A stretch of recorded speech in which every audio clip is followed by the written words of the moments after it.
Glenn Young, Amazon's fitness magazine, still on set, second shooter today. And now joining me is IFBB figure pro, Lynn Centino. Hi. Coming off of the Pittsburgh Pro, New York Pro, how are you feeling? Phenomenal. I think everybody who knows once you get done with your prep and you're back into eating, it's good times. So tell everybody, who is Lynn Centino? I never knew you were in Greensboro. Now it's like, okay, wait a minute, she's in Greensboro. That's 2 hours away. Right around the corner. Yeah. I'm just your local everyday old lady that likes to lift. You're not that old. That's it. Old lady that likes to lift and compete, throw myself into a couple competitions, check out the people and the places and just enjoy my time. You guys, this is what I do for fun. This is good stuff. Yeah, this is my happiness. And you've been competing how long? I've been competing since 2014, but I've been on this fitness journey and working out and training since I was a kid, so a total of 25, going on 26 years. Wow. Were you always figure? I was always figure. Really? I wanted to start off kind of slow, and I was thinking bikini, but I've always been really short and stocky. So they're like, the shoulders, it's just not gonna happen for you. It's get right into figure. So yeah. Right in there. So you don't think you'll be going any higher though? Yeah, I've been talked to and coached up to, maybe women's physique. Really? Because I'm very short, I'm very stocky, and I don't grow out anymore, right? So we're going. Yeah. But I'm happy to figure. Okay. I think that's where I'll stay. That's my happy place. I know what I'm doing. Also, I have no timing. So all these beautiful women that do women's physique and do these beautiful, ornate and just amazing routines, and I can't do that. And there's no routine in figure. Oh man, no. We nail a pose and done, and then peace out. Good. What do you think the state of the figure division is? Is it strong? I mean, you look, Arnold's got rid of the figure, 212, women's bodybuilding, rough. Women's physique. That's rough. But figure is like, that's the first time they really got real shade, was when they got kicked out to Arnold. So put out, not in the Arnold's. What do you think? Honestly, figure division is that transition, right where women are starting to develop that beautiful muscle. They're not as matured as the women's physique, and they're not as big as the women's bodybuilding, but they're right there, and that's a really good spot to be in before entering anything else, if you want to enter anything else. And I think there's a lot of girls there, and who brings that out the most is Wings of Strength. Their shows really advocate for women and women's bodybuilding on all levels, and every category. So I think that they're there, and they might be testing, because it's a business. Bodybuilding is a business, so they're trying to test out what works and what doesn't work, and I think it's going to come back. I think it is, because not everybody wants to push to those boundaries. When they do, that's amazing, but not everybody wants to continue to try to really get to those sizes. We want to that middle ground, and that's me. I'm that middle ground person. Like I like where I'm at. I don't want to get too small, but I don't really want to really push to get bigger. So I think it's going to come back. I think everything ebbs and flows. So we'll see what happens. You think it's a good balance when you talk about femininity, muscularity, symmetry? Everybody's throwing out all these terms. Yeah. And everybody's still trying to find that sweet spot. What's your thoughts on it? I think it's individual, right? And that's where like bodybuilding gets a little, muddy. What do we think is good symmetry and good balance with muscle and tissue, and obviously everything is division specific. So what they want to see in every division, but it's individual. What do you think is feminine? What do you think? Because a lot of people look at me and they're like, ooh, right? But then there's women's physique. That's the next category up, and they catch it even worse. And then, of course, women's and so and I'm much smaller than they are. So and but in figure, it's like. Okay, it's like, she's a little bit, Yeah. But even people don't like to see muscles on bikinis when they're shredded. But I think it's individual. People have their tastes, but fitness has to, It's got to be in your forefront of your mind. Do you find fitness, attractive? If you find fitness attractive, then you're going to like the physique. It's not just about, oh, well, that's a woman with muscles. It's the physique, how hard it took, how the hard work that, you put into it and what you get out of it. And, that's beauty all around, right? And we're taught, everything is beautiful. So to these people that work so hard to get the physiques that they have, it's amazing. So I think femininity is in the eye of the beholder. My husband still thinks I'm feminine. Hey, that's all that matters. I got an attitude. And of course, you're Latina. It's just y'all got a different swag. Just a little. I'm just saying, it just is what it is. And you're a Puerto Rican. That's it. Okay. Yes. And Melissa Guerrero as well, who's a wellness pro there. Yep. But it's just a different swag. And they talk about Latina, Brazil, African Americans, and the genetics, but you still got to do the work. Our yes, 100%. That genetics is there to build us up. We were meant for this, but without the work, you're not going to be anything, right? That's everybody. So, and if you don't have optimal genetics, if they're suboptimal, you still put in the work, and you still can get there. You still can get to those levels, But thank goodness, I fell into those really good categories of good genetics. There you go. Thank you, Mom. Thank you, Dad. In the top of y'all's division, the best of the best, Sid Gillian, going for 7, right? Yes. 7th this year. 7. Will she do it? Yes. Yeah, I was just about to ask you. Without a doubt. Without a doubt. Well, she's perfect. How did she get? 1 is good. Everybody say 2, okay. When you get to around 4, that's when everybody starts thinking dynasty. Like in NFL football, and when the Steelers got 4 Super Bowls, and then when you looked at 49ers got 4, and then here comes Dallas, Steelers have 6 now. Yeah. But the whole point, legacy, dynasty, and I think that's where she's at. A fact. Who's going to beat her? The only she's got 2 people encroaching pretty quick, and that's Jessica Reyes and Lola Montez, and both of them, and all 3 of them. If you look at them, they're completely different physiques. Yeah. Jessica's a little more thicker, bigger. Lola's very cut and just sliced and diced, and Sid is this beautiful, like right in between both of them. It's like showmanship. It's so when she amazing. comes out there, it's like.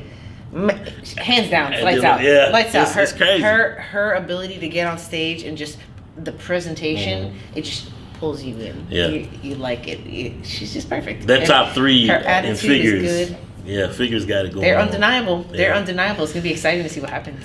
Women's physique, Sarah Villegas. Oh, she's beautiful. Yeah, she is beautiful, amazing. And then Natalia. You know what? I competed in Pittsburgh and New York, and Natalia was there. Yeah, you were right. She is amazing. Yeah, she's solid. Yes, she is a sight to behold. She is incredible. So we'll see what she brings to the stage versus Sarah. Because Sarah's incredible too. Sarah, and quote female bodybuilder, Sarah is pissed. It was like. Yeah, I can't wait. She lit a fire. And she did. You haven't heard a whole lot from her. Nothing. She's been kind of quiet, so you got to be careful. Yeah, because you don't want to you don't want to poke the bear. It's what I'm saying. So, and Natalia, she's been quiet too, but she's like. Because everybody's talking about, she's doing too many shows. And she just dominates. Hey, beat me if you can. She's a kid, man. She can do it. She's young. Yeah. The whole thing of, she took somebody else's spot. I'm like, dude, this is not a participation trophy thing. The thing is who presented better. Yeah. And that's the name of the game. So when you go there and you take a loss, you go back to the drawing board and you come back better. This is, unfortunately, physiques change moment to moment in bodybuilding. Yes. So whatever you do, just can cost you the win. So, it's nobody's spot. It's whoever's was able to maintain and get to that right point. So that's a very tough, it's a hard sport. Yeah, it's a very hard sport. And you gotta have a thick skin. To Natalia for her perseverance, and she prevailed. She lost a lot. Yeah. She had losses in if you're second place, you lost. All the time. She's had a long career, and it's like she wasn't always, and like Sarah Villegas came out of nowhere, just leapfrogged everybody, and then she said, "Hey, I'll retire you." And I'm like, she's got a different swag. Yeah. But Latina, so there you go. Always. Let me get your take on then. Lastly, women's bodybuilding. What's the best story going into this Olympia? It's only the 3rd year for wellness. I mean, the third year for wellness. Yeah, wow. And then, what's the best story? Wellness, figure, fitness. Is there going to be a change there? But then when you get to women's bodybuilding, like, is there going to be a change with any of the? Is categories? anybody going to lose? Put it that way. Oh, like for Let me get Olympia? you on record. Who's going to lose? Is there will be a changing of the guard? Is any champ going to lose your title? I'm thinking. So I'm not familiar with who has the wellness. I think it's the blonde Franchelli. girl. Yeah, she's amazing. Mm-hmm. She's thick. She's then got Giselle Mercado, is it? Giselle. Yeah, she just won the Yeah. Pittsburgh Pro and then the New York Pro. She's got some heat coming. So she's got some heat coming. Figure, you know what? I think Sid is gonna keep it. Mm-hmm. That's what I think, and I think Lola's gonna move into second place. Mm-hmm. She's she's After gonna bump third. Okay. Yeah, I think so. I think she's either gonna be in second place or they're just gonna give it to her. Yeah. Because she's coming strong. hard. Her dimensions and her proportions they're just so perfect. She improves was every year. Legitimately drawn perfection. Mm. So, and then with women's physique, I don't know. I want to see what Sarah's looking like, but we don't know. Yeah. So I have no idea. But you know what? She's going to give Natalia a run for her money. And then the Texas Pro, she's probably be covered up, so nobody really can tell her in you Pittsburgh. Ain't gonna know. You got to wonder what that was like in Pittsburgh. Natalia comes out, wins, and Sarah's sitting in the audience. Yep. I was looking for somebody to get a mic and just say, "Hey, what do you think?" What do you think? Nobody. And I was like, "Dang, I guess she didn't do an interview." They kept it quiet. Yeah, she kept really it quiet. did. So she's just watching. She's watching. So, and she's much older. It's gonna be exciting and wiser after last year's. I tell you what, Is anybody gonna beat? Excited. Is anybody gonna beat Andrea? Man, I don't know. Andrea's she's just solid. She's just solid. She's gorgeous. She's beautiful. She has all the right dimensions. And the top 5 from last year. I don't know everybody's name. But man, to nail her size and her proportions and her conditioning is going to be tough. She's beautiful. She's a beautiful girl too. So basically you're saying no one is going to lose. Natalia will get a second. I don't know. I think Sarah is going to give her a run for her money. I'm curious, and I can't say anything because I've not seen Sarah. I have no idea what her physique looks like. So is she transforming? Is she getting bigger? Is she going to come in more sliced than her? I don't know because running through a lot of shows beforehand is 50-50 if it's going to be a disadvantage. Yeah. So and Natalia might be putting herself in a spot that might be. Yeah, because Sarah's sitting there just scouting her. That's it. You're like, and just watching and improving. Yeah. And improving. And she's going to nail that peak so good. Yep. I don't know. So we might see the return of Sarah. That's definitely the rematch. That's what I'm I'm excited. I can't wait to see that. I cannot wait to see that. At. That is the one. Yep. So let's bring it back to you. Entrepreneur. Own a gym. Sometimes. And you're building a gym. Yes. Tell me a little bit about, you're an LLC. Tell me about your business and you as an entrepreneur. So my business is personal training, nutrition, and I specialize in physique transformations. So my business, we opened it up when I say we, it's always me and all the different sides of me. In 2020 when they shut down everything. And so I had clients and I used to train at gyms and I had clients, asking me, where do I go? What do I do? And I thought to myself, I'm like, oh my gosh, I have all this equipment. Let me build something. And I did. I built a complete studio outside of my house. And I have been getting more and more clients every year, more stacked up, more full up, and I've outgrown it. So I bought an acre of land, and now we're laying down ground for a wonderful, hopefully beautiful 4,000 square foot space for all the personal trainers in the area to come in and work. I will hire no one. You set your own rates and pay for the space monthly. It's going to be amazing for all kinds of modalities of training. So whether it's for seniors that need training or for athletes or competitors, I'm going to have a posing room. So lifestyle competition. Yeah. Yep. And then, of course, student athletes as well, because you're down with all those colleges, Winston-Salem State. All the colleges are right there. UNCG, North Carolina A&T, so that's amazing. Now, will we all on an open floor, or we have upstairs? 4,000, that's a lot of size. Big open floor plan. Okay. So I want just everything big. You want to walk in and just have a lot of space. And just hit it. Yes. 24-hour access? What do you think? I'm still deciding that. Okay. I'm still deciding that because I'm the only person that works there. Yeah, you got to hire some.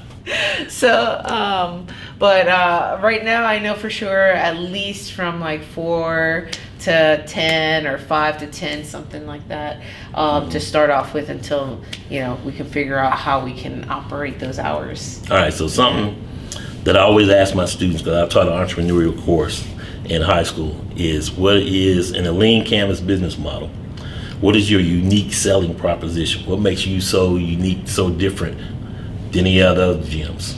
So, as a gym owner, competitor, personal trainer, nutrition coach, it's really hard to find that all in one entity. So most of the times when we think of kids or anybody that wants to transition to a job of personal training, we think of, okay, well, I have to go to a corporate gym. Well, in a corporate gym, they pay you, but they pay you on a pay scale. And it's just a fraction of what they're making off of the client. So the client is paying the gym, and then on top of that, paying you, paying for training. So the cost gets really big for the client, and the money the income for the trainer is really small. So I'm providing a space that's going to have really good equipment, really, just amazing, just environment for people to come in and pay for renting the space monthly. So they make their own rate of pay. So if you believe that you're worth, X amount of dollars, that's what you charge your clients. You keep your money. So it's not just a thing of you charging everybody every month, whether you come there or not. Nope. That is a unique selling proposition. Solely for personal trainers to come in and build their business. Use my space. I have the space. You can build your business. You can become great. And you own the land because you bought it. So, hey. So that for me is going to sell and, I don't want to, but it's going to help build my business, is letting these kids that are up and coming and coaches and trainers, even, it doesn't even have to be kids, it's just anybody, that's looking for a place and like, I need to make more. I want this to be my career, but it's really hard to make money, getting corporate handouts, I want to build my business and I just need somewhere to go. I am that place. I am your home. And you're moving by the BDO home draw? And of course. Lynn Centino. My Congos. Lynn Centino. Centino. There we go. Yes. Thanks for coming to see me. Oh, thank you so much. I appreciate your time. Yeah. Definitely going to be working with you more. Absolutely. So whether you come up here or I'll come down there, and hey, go spread the word. Without a doubt. All right. Without a doubt. Amazon's Fitness Magazine. Celebrate the female physique. This video is brought to you by Phase Up Nutrition, Vincenzo Yoccolano. PhaseUpNutrition.com. Against all odds, make sure you check him out. And of course, Maximus Posing Suits, Michelle Bodman, who's the owner and CEO. She's not just doing suits, she also competes herself as well. She's a women's bodybuilder, so make sure you check her out at MaximusPosingSuits.com. Let your inner warrior shine, winning on every stage, from male suits all the way to bikini, wellness. She does it all, so make sure you check her out. Until next time, for Lynn Centino. Thank you. Puerto Rican. Boricua. Boricua. Don't fall now. Get excited. Too excited. Too excited. I'm Glenn Young. Celebrate the female physique. Make sure you subscribe, like, and share on the YouTube channel, Amazon's Fitness Magazine, and of course, subscribe to AmazonsFitMag.com. We'll see you next time.